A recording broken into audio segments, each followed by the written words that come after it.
श्री अवधूत चिंतन गुरुदेव दत्त. दिगंबरा दिगंबरा श्रीपादवल्लभ दिगंबरा. मागील अध्यायामध्ये आपण श्रीगुरूंना कडवेने हाक मारणाऱ्या एका साध्या नामधारकाची गाणगापूरकडे जाण्याची कथा ऐकली. या अध्यायामध्ये श्रीगुरूंचे नामाचा महिमा किती थोर आहे आणि गुरुसेवेमुळे सर्व देवी देवता प्रसन्न राहतात आणि आपले आयुष्य कसे सुखकर होते हे संदीपकाच्या गुरुसेवेच्या कथेमधून आपल्याला समजते. तर चला सुरू करूया श्रीगुरुचरित्र अध्याय क्रमांक 2, संदीपकाची गुरुभक्ती. श्री गणेशाय नमः, श्री सरस्वत्ये नमः, श्री कुलदेवताय नमः, श्री गुरुभ्यो नमः. कृष्णेच्या तीरावर राहणाऱ्या त्रयमूर्ती राजा, तूच माझा गुरु आहेस. तुझे भक्त आनंदात मग्न आहेत आणि त्यांचे कौतुक स्वर्गस्थ देवगण आनंदाने पाहत आहेत. मागील अध्यायानुसार श्री गुरुचरणी ध्यानमग्न झालेला नामधारक भक्त चालत असताना थकवा जाणवल्याने एका वृक्षाखाली थांबला होता. तेथेच तो क्षणभरासाठी निद्रावस्थेत गेला आणि त्याला स्वप्नामध्ये अनंत कृपाळू अशा श्रीगुरूंचे दर्शन घडले. मस्तकी जटाभार, देहास भस्माचे लेपन, पितांबर परिधान केलेले आणि व्याघ्रचर्म धारण केलेले असे श्रीगुरूंचे रूप त्याला दिसले. योगेश्वर श्रीगुरू नामधारकाच्या जवळ आले. त्याच्या कपाळावर भस्म लावून आश्वासित केले आणि त्याच्या मस्तकावर हात ठेवून त्यास अभयदान दिले. हे सारे काही स्वप्न दृश्यात पाहून नामधारक जागा झाला आणि आश्चर्याने चारही बाजूस पाहू लागला. त्याने स्वप्नदृष्टांतामध्ये जी श्रीगुरूंची मूर्ती पाहिली त्या मूर्तीचे स्मरण करीत तो चालत निघाला आणि त्या श्रीगुरूंचे प्रत्यक्ष दर्शन घडले. त्याने चटकन योगेश्वर श्रीगुरूंचे चरण धरले आणि करुणयुक्त वचनाने आपणच माझे माता पिता आहात असे सांगत तो श्रीगुरूंना वारंवार वंदन करू लागला आणि त्यांची स्तुती करू लागला. हे योगेदिशा, तुझा जय जयकार असो. तू अज्ञानरूपी अंधकाराचा नाश करणारा ज्योतिप्रकाश स्वरूप आहेस. तू कृपेचा सागर सिद्धमुनी आहेस. तुझे दर्शन घडताच माझे सर्व पाप दोष नाहीसे झाले. आता तूच माझा त्राता आहेस आणि म्हणूनच तू मला साक्षात दर्शन देता झालास. माझ्यासारख्या एका साध्या भक्तासाठी तू कुठून येणे केलेस? तुझे नाव काय? तू कुठे राहतोस? तेव्हा ते सिद्ध म्हणाले, आम्ही योगी आहोत. भूलोक आणि स्वर्गलोकातील सर्व तीर्थांचे भ्रमण करून मी येथे आलो आहे. प्रख्यात सद्गुरू श्री नरसिंह सरस्वती हे माझे गुरु आहेत. गाणगापूर हे त्यांचे मूळ स्थान असून ते भीमा मरजा नदीच्या संगमावर वसलेले आहे. ब्रह्मा विष्णू महेश या त्रयमूर्तींचा अवतार म्हणजेच श्री गुरु नरसिंह सरस्वती होय. भक्तांचा उद्धार करण्याच्या हेतूने त्यांनी अवतार घेतला आहे. योगाभ्यास करणारे साधक भवसागर तरुण जाण्याकरता त्यांचे नित्य स्मरण व ध्यान करतात. असा हा श्री गुरुकृपेचा सागर सर्व भक्तांसाठी वरददायक आणि शिष्यवर्गाला तो सुख, आनंद आणि भाग्यरूपी लक्ष्मी परिधान करतो. हे बोलणे ऐकून नामधारक विनम्रपणे म्हणाला, मी देखील श्रीगुरूंचे ध्यान करीत असतो. आपण जे श्रीगुरूंची ख्याती, कीर्ती आणि योग्यतेचे वर्णन करीत आहात ते बरोबरही आहे. मात्र मग मला असे कष्ट व सायास का पडाल? आता तुम्हीच माझ्यासाठी तारक आहात म्हणून तुम्ही या संशयाचे निरसन करावे आणि श्रीगुरूंपाशी आमची मागणी पोचवावी. त्यावर सिद्ध म्हणाले, हे जटाधारी शिष्या, माझे सांगणे ऐक. स्थूल, सूक्ष्म, लहान, थोर आदी सर्वच ठिकाणी भक्तवत्सल श्रीगुरू एक समान कृपादृष्टीने पाहतात. ज्यांच्यावर श्रीगुरूंची कृपा होते त्यांच्या ठाई देण्यावस्था कशी बरी राहील? समस्त देवगण ज्यांच्या वंशावळीमध्ये आहेत त्या कळी काळासही तो जिंकेल. अशा त्या श्रीगुरूंचे पूजन करूनही तू स्वतःच दुःखी समजत असशील तर त्याचे एकच कारण आहे, ते म्हणजे तुझ्या मनात दृढ भक्ती नसल्याने तू कष्ट हे भोगत आहेस. श्रीगुरू त्रयमूर्ती स्वरूप आहे. ते कोणताही वर देऊ शकतात, हे लक्षात ठेव आणि एकनिष्ठेने त्यांची भक्ती कर. एखाद्या वेळी श्रीहरी विष्णू किंवा श्री महादेव हे आपल्या भक्तावर रागवतील, मात्र श्रीगुरू आपल्या भक्तांचे सदैव रक्षण करतात. विष्णू महादेव हे जर कोपले तर श्रीगुरू त्यांचा रक्षण करतील, मात्र श्रीगुरू जर कोपले तर स्वतःच विष्णू आणि शंकर हे सुद्धा त्यांचे रक्षण करू शकत नाहीत. हे ऐकताच नामधारक सिद्धांना म्हणाला, माझ्या मनात श्रीगुरु हे ब्रह्मा विष्णू महेश स्वरूप कसे झाले ही शंका डोकावतो. विष्णू आणि शंकर यांचा कोप झाला असता श्रीगुरु रक्षण करतील, मात्र श्रीगुरूंचा कोप झाला तर त्यांच्यापासून कुणीही रक्षण करू शकत नाही असे आपण सांगितले. मात्र हे मूळ वचन कुणाचे आहे, कोणत्या शास्त्र पुराणातून आले याविषयी माझ्या मनात संशय आहे. हा संशय दूर करून श्रीगुरूंविषयी दृढभाव कायम करावा. सिद्धमुनी मनाने संतुष्ट होत त्याच्या शंकेचे निरसन करते झाले. मुनी नामधारकाला म्हणाले, तू वेदवाक्याची साक्ष विचारलीस, त्यावर आता मी जे तुला काही सांगणार आहे ते शांतचित्ताने ऐक. ब्रह्मदेवाच्या मुखातून जे चार वेद निर्माण झाले त्यापासून 18 प्रख्यात पुराणे निर्माण झाले. त्या 18 पुराणातील ब्रह्मवैवर्त पुराण त्रिभुवनातील विख्यात असून त्यामध्ये ब्रह्मदेवाचा उपदेश वर्णिलेला आहे. द्वापार युगाच्या अखेरीस विष्णुरूपी नारायणाने व्यासांचा अवतार घेऊन ब्रह्मदेवांची वचने म्हणजे वेदांचा विस्तार केला. व्यासांच्या त्या पुराणाचे श्रवण पुढे सर्व ऋषीमुनींनी केले. 4 मुखे असणाऱ्या ब्रह्मदेवाला कलियुगाने गुरुमहिमा विचारला असता ब्रह्मदेवाने त्याला पुढील महिमा कथन केला. तेव्हा नामधारक अतिशय आनंदाने सिद्धयोग्यांना विनवू लागला की हे संपूर्ण सविस्तर वर्णन मला सांगा. त्यावर सिद्ध म्हणाले, शिष्या नीट लक्ष देऊन ऐक. जेव्हा सृष्टीचा प्रलय झाला तेव्हा आदिनारायण वटवृक्षांच्या पानावर झोप घेत होते. अव्यक्त रूपामध्ये वटवृक्षाच्या पानावर पहुडलेल्या आदिनारायणाच्या मनामध्ये सृष्टीची नव्याने रचना कशी करावी असा विचार आला. प्रपंचरूपी सृष्टीची रचना करण्याची कल्पना मनामध्ये प्रकट होताच आदिपुरुष नारायण जागे झाले. त्यांच्या बुद्धीमध्ये कल्पनेचा विस्तार झाला आणि त्रैलोक्याची रचना करण्याच्या हेतूने त्यांनी नाभीतून एक कमळ निर्माण केले. त्या कमळामधून ब्रह्मदेव उत्पन्न झाले आणि त्यांनी 4 दिशांना पाहिले. त्यामुळे त्यास 4 मुखे प्राप्त झाले. ब्रह्मदेव त्यावेळी स्वतःशीच म्हणाले, मी सर्वांहून बलिष्ठ आहे, माझ्यापेक्षा श्रेष्ठ कुणीही नाही. हे ऐकून आदिनारायण हसले आणि त्यास म्हणाले, मी महाविष्णू आहे, तेव्हा तू माझे भजन पूजन कर, म्हणजे तुला सत्यज्ञान प्राप्त होईल. श्री महाविष्णूंचे दर्शन घडल्यावर ब्रह्मदेवास हर्ष वाटला आणि त्यांनी वारंवार व बहुत काळापर्यंत श्री विष्णूंची स्तुती केली. हे पाहून संतुष्ट झालेल्या श्री विष्णूंनी अतिशय गहन अशा सूचनेद्वारे सृष्टीची रचना करावी असे सांगितले. तेव्हा ब्रह्मदेव विनंतीपूर्वक म्हणाले, मी यापूर्वी सृष्टी पाहिली नाही, मला ती ठाऊकी नाही, मग मी सृष्टी कशी बरे निर्माण करावी. हे ऐकून श्री विष्णूंनी त्यास वेद दिले व ते पुढे म्हणाले, सृष्टीची रचना कशी करावी याविषयीचे मार्गदर्शन या वेदांमध्ये आहे, त्याप्रमाणे तुम्ही सृष्टी निर्माण करा. वेदांमध्ये सृष्टीची लक्षणे दिलेली आहेत. जसे आरशाचे कार्य जसे आहे ते दाखवणे आहे, तसे वेदांचे कार्य त्यानुसारच तुम्ही सृष्टीची रचना करा. त्याने सृष्टीमध्ये सर्वप्रथम स्थिर आणि चर वस्तूंचे निर्माण केले. त्यातील काही घामांपासून, काही अंड्यांपासून, काही वारेमधून तर काही खनिज धातूंपासून निर्मिलेले होते. श्री विष्णूंच्या सूचनेनुसार ब्रह्मदेवांनी 3 लोक निर्माण केले, ज्यांचे वर्णन व्यासांच्या पुराणामधून पुढे ब्रह्मदेवांनी कृत, त्रेता, द्वापार अशी 3 युगे निर्माण केली आणि त्या प्रत्येकांना निरोप देत पृथ्वीवर पाठवले. प्रथम त्यांनी कृतयुगाला बोलवले आणि सांगितले, तू भूलोकात जाऊन स्वतःच प्रकट कर. ब्रह्मदेवाच्या सूचनेने कृतयुग आनंदित झाले. त्या कृतयुगाचे लक्षण काय, तर हे मी आता सांगणार आहे, त्या सावधानतापूर्वक श्रवण करावे. हे सत्ययुग कधीही असत्य वचन करत नाही. ते ज्ञानी आणि विरक्त असून त्यांनी जाणीवे रुद्राक्षांची माळ कंकणी धारण केली आहे. या रूपामध्ये सत्ययुग ब्रह्मदेवासमोर आले आणि म्हणाले, आपण मला पृथ्वीलोकी जाण्याची आज्ञा दिली, मात्र मी कसा जाऊ. पृथ्वीलोकावर राहणारी माणसे खोटे बोलणारी, निंदा करणारी आणि अपशब्दांचा उच्चार करणारे आहेत. मला तसे वागणे सहन होणार नाही. मग मी तिथे कसा राहू. सत्ययुगाचे हे बोलणे ऐकून ब्रह्मदेव म्हणाला, तुझ्यातील सत्वगुणाला अनुसरून तू तिथे काही काळ वस्ती कर. तुला अडचणीची होईल असे काही घडणार नाही. तू सावधानतेने राहा. तुझ्या मदतीस मी आणखीन एक युग पाठवेन. पुढे पृथ्वीलोकावर वास्तव्य करणाऱ्या सत्ययुगाचा कार्यकाळ काही काळाने संपला. तेव्हा ब्रह्मदेवांनी त्रेतायुगाला पाचारण केले.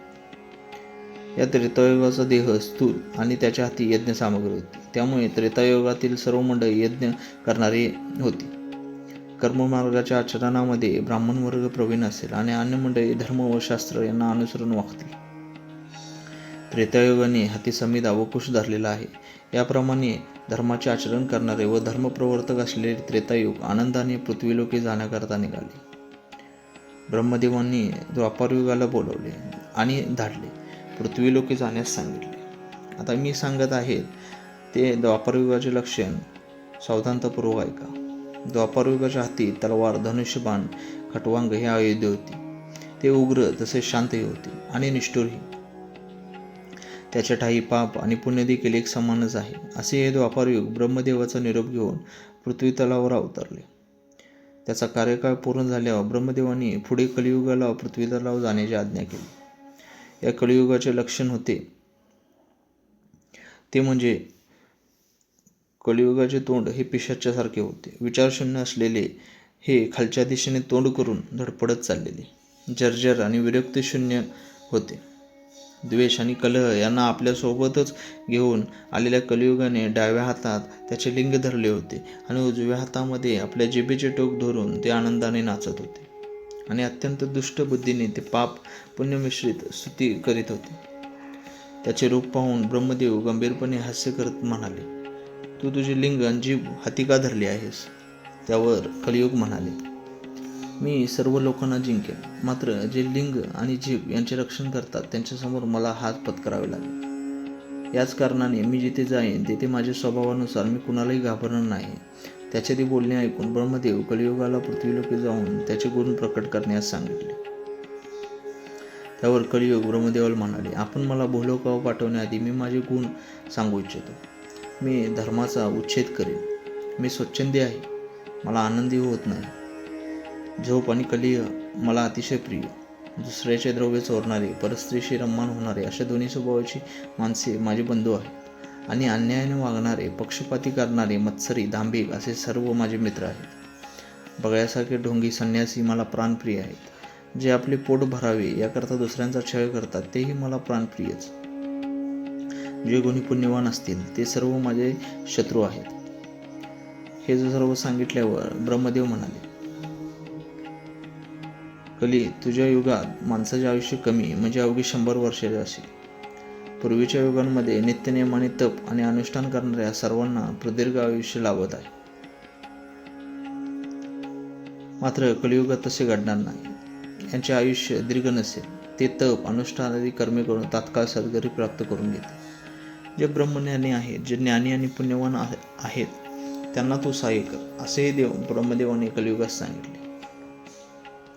त्यांचे बोलणे ऐकून कलियुग म्हणाले, ब्रह्मदेवांनी ज्यांच्याविषयी मला हे सांगितले तेच तर माझे खरे शत्रू आहेत. ज्या पृथ्वी लोकावर असे शत्रू आहेत तेथे मी कसा जाऊ? यांच्याविषयी काही कानावर आले तर मी भयभीत होतो. तेथे जाऊन मी त्यांच्यासोबत राहू कसा? विशाल भूमंडळातील भरतखंडामध्ये पुण्याचा अपरंपार साठा आहे. तेथे मी गेलो तर मला मार खावा लागेल. तेथे मी कसं जाऊ? त्याचे हे बोलणे ऐकून ब्रह्मदेव हसले आणि म्हणाले, कळीकाळाला सोबत घेऊन तू भूलोकावर जा.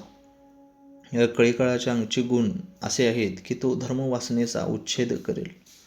पुण्यवंतांच्या मनात पाप निर्माण व्हावे अशी पापबुद्धी प्रकट करेल. कलियुग ब्रह्मदेवच म्हणाले, या भूलोकावर माझे जे वैरी आहेत त्यांच्याविषयी मी जे सांगणार आहे त्यास श्रवण करावे. जे नित्य धर्मपरायणामध्ये व्यस्त आहेत, जे विष्णू आणि शंकराची भक्ती करतात, ज्यांना माझी दया येत नाही, ते माझ्यासाठी उपद्रव निर्माण करणारे आहेत. गंगा नदीच्या तीरावर राहणारे, ते वाराणसी तीर्थावर जाऊन धर्मकार्य करणारे, तेही माझे वैरी. जे तीर्थक्षेत्री पदयात्रा करतात, पुराण श्रवण करतात, जे दान धर्म करतात, ते सर्व माझे वैरी आहेत. जे शांत व समाधानाने आयुष्य जगतात ते देखील माझे वैरी. आणि योग्य रीतीने वागून पुण्यकर्म करतात त्यांच्यापासून तर मला निव्वळ भीती वाटते. नाकाच्या अग्रभागी दृष्टी ठेवून सरळ मार्गी नाकासमोर चालणारे, अनुष्ठान, जप, जाप यांच्या रूपाने पुण्यसंचय करणारे, त्यांना पाहून माझे प्राण कंठाशी येतात. जे पत्नी व मुलांवर प्रेम करून आई वडिलांकडे दुर्लक्ष करतात, तेही माझ्यासाठी योग्य असून त्यांच्याविषयी प्रेमवृत्ती राखतो. वेद आणि शास्त्रे यांची निंदा करतात, जे हरी आणि हर यांच्याकडे भेदबुद्धीने पाहतात, शिव आणि विष्णू यांना दुष्णेत येतात ते मला माझे प्रिय नातलग वाटतात. जे इंद्रियावर ताबा ठेवतात, जे हरी हरी हर यांना प्रिय म्हणून त्यांचे पूजन करतात व राग व लोभापासून दूर राहतात, जे नेहमी धैर्याने वागतात, त्यांच्यापासून मला भय वाटते. तेव्हा ब्रह्मदेव म्हणाले, तुझा प्रभाव नक्कीच जाणवेल. तू पृथ्वीलोकी गेल्यावर तेथे सर्वजण तुझ्या इच्छेनुसार वागतील. मात्र त्यातही एखादा पुण्यवंत निर्माण झाला तर तू त्यास सहाय्य कर. ब्रह्मदेवाचे बोलणे ऐकून कलियुगाने त्यास हात जोडले व वंदन करीत तो म्हणाला, मी दुष्ट स्वभावाचा आहे. धर्मकार्यास सहाय्यभूत व्हावे याकरता मी कसेही वागावे ते आपण मला सांगावे. कलियुगाचे हे बोलणे ऐकून ब्रह्मदेवास हसू आले आणि कलीने अशा परिस्थितीत कसे वागावे याविषयी ते विस्तारपूर्वक सांगू लागले. काळ आणि वेळ हे दोघेही तुझे सहाय्यकर्ते होऊन तुला निर्गुण निराकार रूपाने सहाय्य करतील व मार्ग दाखवतील. जे लोक निष्पाप आहेत ते तुझे वैरीच असतील, मात्र जे लोक पापी आणि मलिन असतील ते तुझे इष्टमित्र असतील. हे तू जाणून घे. पाप आणि पुण्य यांच्यामध्ये याच कारणांमुळे व्यतिष्ठ येते. जेथे अतिशय पुण्यवान असतात तेच काही काळात जिंकून घेतात. म्हणून असे पुण्यवान लोक दुर्मिळ असले तरी तुला ते जिंकून घेतील आणि तसे ते तुला वश होणार नसतील. वेगबुद्धीनं वागणारा तुझा त्रास सहन करू शकेल, मात्र जो तुझा ताप सहन करू शकणार नाही तो तुला वश होईल. या कारणाने कलियुगात असे जीव जन्म घेतील, त्यामधील जे कुणी तुझ्या हेतूप्रमाणे वागतील त्यांना ईश्वराची प्राप्ती होणे अशक्य ठरेल. ब्रह्मदेवाचे हे बोलणे ऐकून कलीने विचारले, साधूचे मन कसे असते त्याविषयी काही सांगावे. त्यावर ब्रह्मा म्हणाले, कली, शांत चित्ताने ऐक. जे लोक अंतर्यामी निर्मळ असतात, चांगली बुद्धी राखतात, धैर्याने वागतात, त्या निर्लोभी लोकांना पाप दोष बाधत नाही. जे हरिहर यांना पुजतात किंवा काशी क्षेत्री निवास करतात किंवा नित्य गुरुसेवेत मग्न राहतात त्यांना तुझ्या योगाचा उपद्रव होणार नाही. माता पिता ब्राह्मण यांची सेवा करणारे, गायत्री व गोमातेशी एकनिष्ठतेने राहणारे तुझ्या दोषापासून मुक्त राहतील. जे गुरूंची सेवा करतात, जे कथा पुराण श्रवण करतात, जे सर्व साधने करून धर्माचरण करतात त्यांना तू त्रास देऊ नका. जे पुण्यकर्म करतात, शास्त्रांमध्ये पारंगत आहेत, पिढ्यानपिढ्या श्रीगुरु सेवेत कायम राहतात, विवेकबुद्धीने धर्माचरण करतात त्यांनाही तू त्रास देऊ नको. त्यावर कली ब्रह्मदेवास म्हणाले, गुरु महिमा म्हणजे काय, गुरु स्वरूप कसे जाणावे याविषयी मला सविस्तर माहिती द्यावी. तेव्हा ब्रह्मदेव म्हणाले, गुरु या शब्दातील ग म्हणजे सिद्ध, र म्हणजे पापांचे दहन करणारा आणि उ म्हणजे विष्णूचे अव्यक्त रूप. अर्थात गुरु हाच ब्रह्मा विष्णू आणि शिवरुद्र रूपाने त्रयात्मक आहे हे निश्चयपूर्वक जाणून घे. त्यावर कली ब्रह्मदेवास म्हणाला, गुरु हा सर्व देवांपेक्षाही श्रेष्ठ आहे असे तुम्ही मला सांगता, तर ते कसे झाले व त्याचे महत्त्व काय याविषयी तुम्ही मला सांगा. त्यावर ब्रह्मदेव म्हणाले, याविषयी मी तुम्हाला सविस्तर सांगतो. गुरुशिवाय भवसागर पार करता येत नाही. गुरुशिवाय शास्त्राचे श्रवण करणे निव्वळ अशक्य आहे आणि श्रवण केले नाही तर शास्त्रांचे आकलन कसे होईल. शास्त्र श्रवण केल्यास संसारातून तरुण जाणे शक्य होईल, मात्र त्यासाठी गुरुरूपी प्रकाश देणारा दिवा अत्यावश्यक असतो. गुरुची सेवा केली असता ते सर्व सिद्धी प्राप्त होतात, त्रिशुद्धी होते. यास्तव पूर्वापर चालत आलेली अपूर्व अशी एक कथा तुला सांगतो. पूर्वी गोदावरी नदीच्या तीरावर अंगरीस ऋषींचा आश्रम होता. त्या परिसरात मोठमोठे वृक्ष होते. अनेक ब्रह्मऋषी तेथे तपसाधना करत. त्यामध्येच पहिल्या ऋषींचा पुत्र वेदधर्म हा देखील होता. त्याला अनेक शिष्य होते. ते तेथे वेदशास्त्रांचा अभ्यास करीत. त्या शिष्यांमध्ये दीपक नावाच्या विख्यात शिष्याचाही समावेश होता. तो अतिशय गुरुभक्त होता. गुरुसेवा करीत असतानाच तो शास्त्रपुराणाच्या अभ्यासात पारंगत होता. एके दिवशी वेदधर्म आपल्या सर्व शिष्यांना बोलवतात व सर्वांना ते जे काही सांगत आहेत ते शांत चित्ताने ऐकण्यास सांगतात. वेदधर्मांनी शिष्यांना आपल्या जवळ बोलावून घेतले व सांगितले, जर का माझ्याविषयी तुम्हाला स्नेह असेल तर मी सांगतो ते श्रवण करा. त्यावर सर्वजण म्हणाले, गुरुवर्य, आपण जे काही सांगत असाल ते आम्ही श्रवण करू. तुम्हीच आमचे तारणार आहात याविषयी आम्हास भरोसा वाटतो. जो गुरुवचनाचे पालन करत नाही तो घोर अशा नरकात पडतो. वैद्यमायाच्या सागरात बुडून जातो. त्यास गती कशी लावावी, तो सतत नरकातच खितपत पडून जातो. गुरु तारक आहे हे वेद आणि पुराणांना देखील वारंवार सांगितले आहे. हे ऐकून वेदधर्मांना आनंद झाला.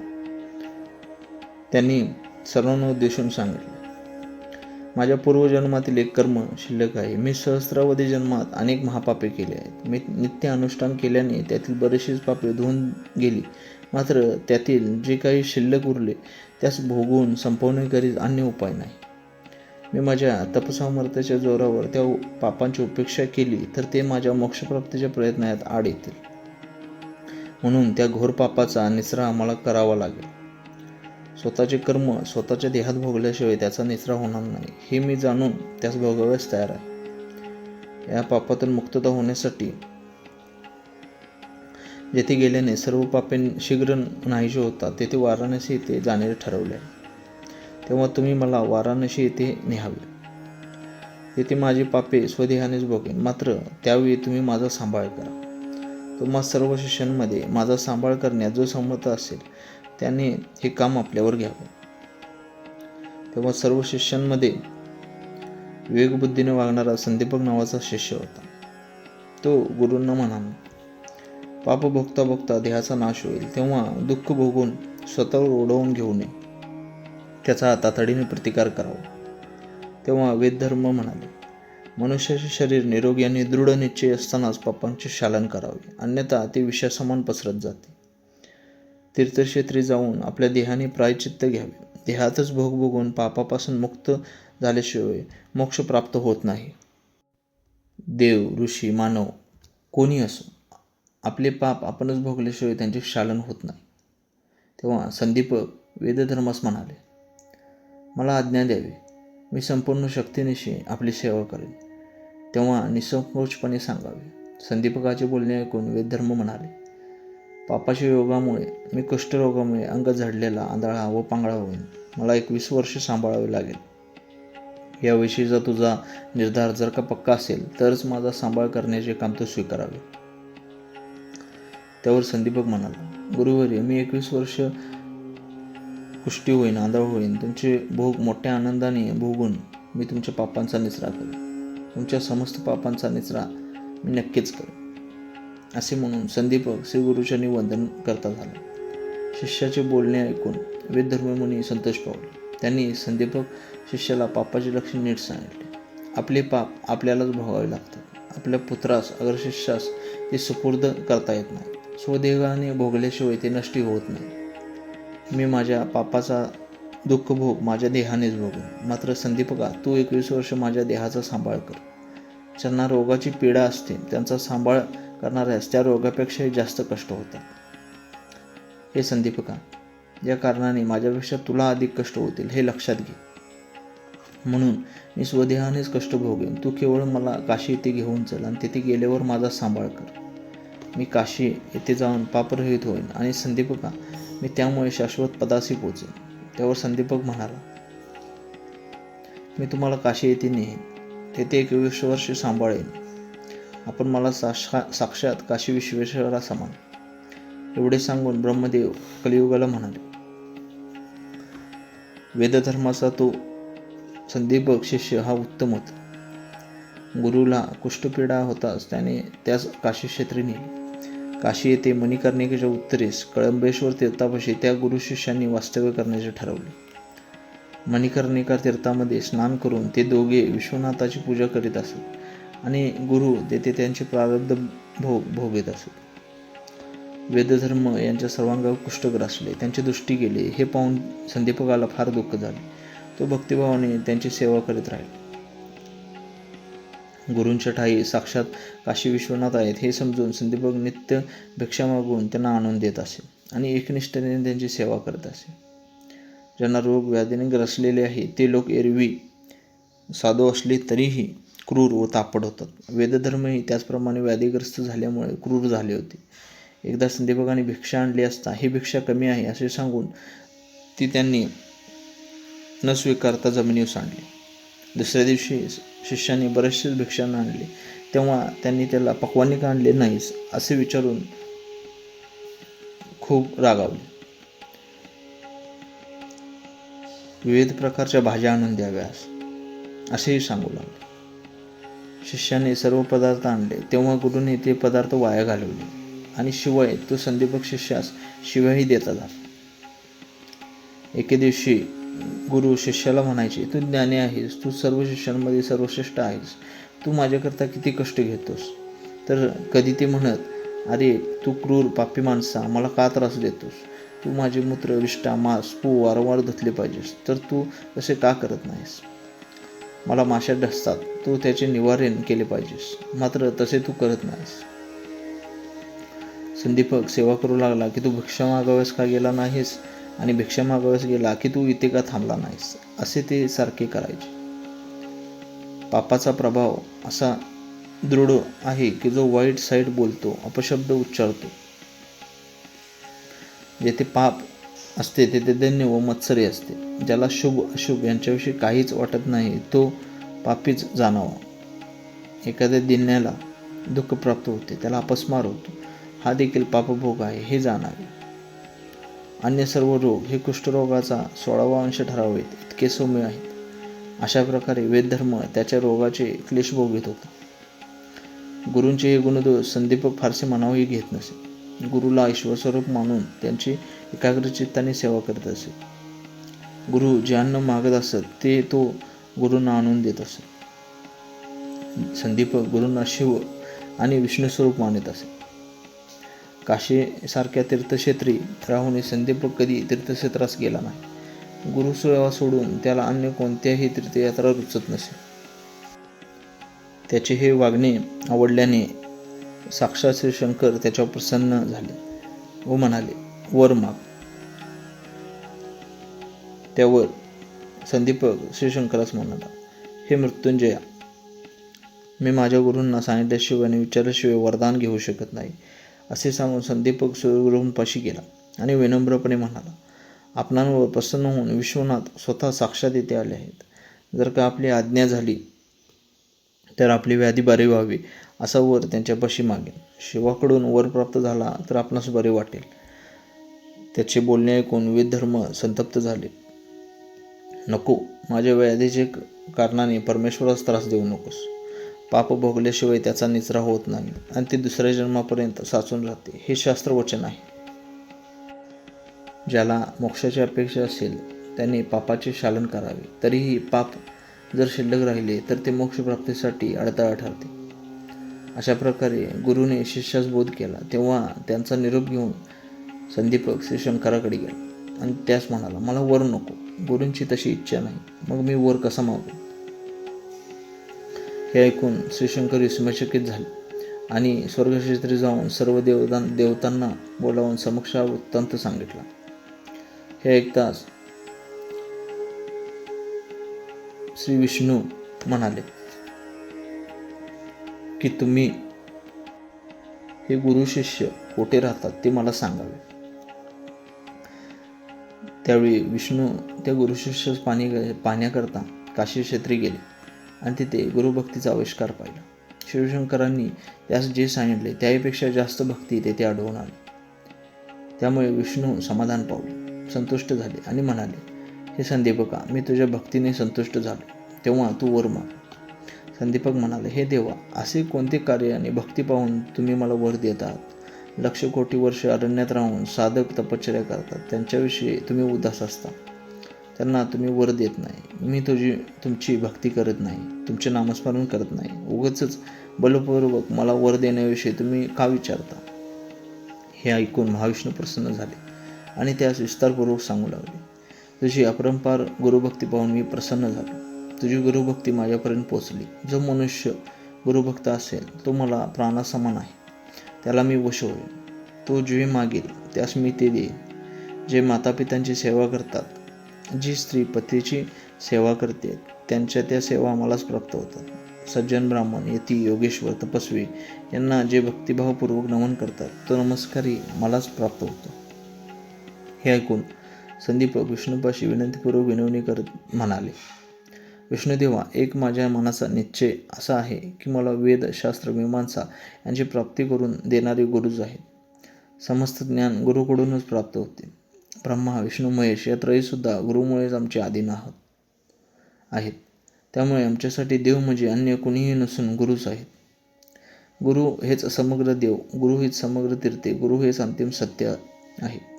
तर मग गुरुभक्तीशिवाय अन्य परमार्थ मी कोणता करावा हे सांगा बरे.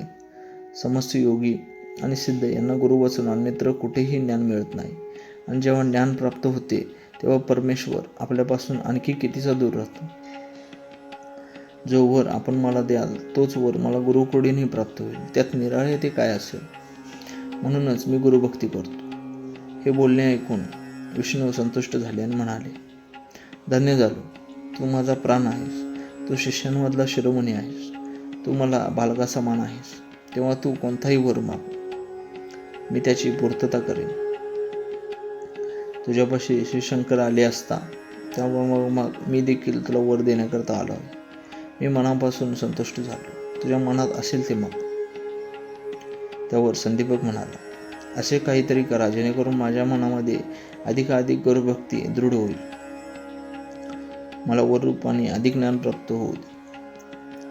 मी गुरुचे रूप स्वरूप ओळखावे इतके अपार ज्ञान मला द्यावे. यापेक्षा मला अधिक काही नको.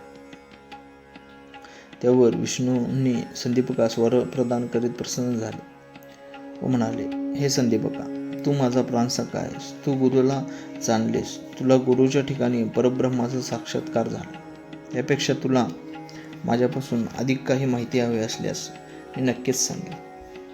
धर्म अधर्म म्हणजे काय ते जाणून घे. तुझ्यातील लौकिक सुबुद्धीनं दृढ विवेकबुद्धीच्या साह्याने आणि सर्वोत्कृष्ट वाणीने तू श्रीगुरूंची स्तुती कर.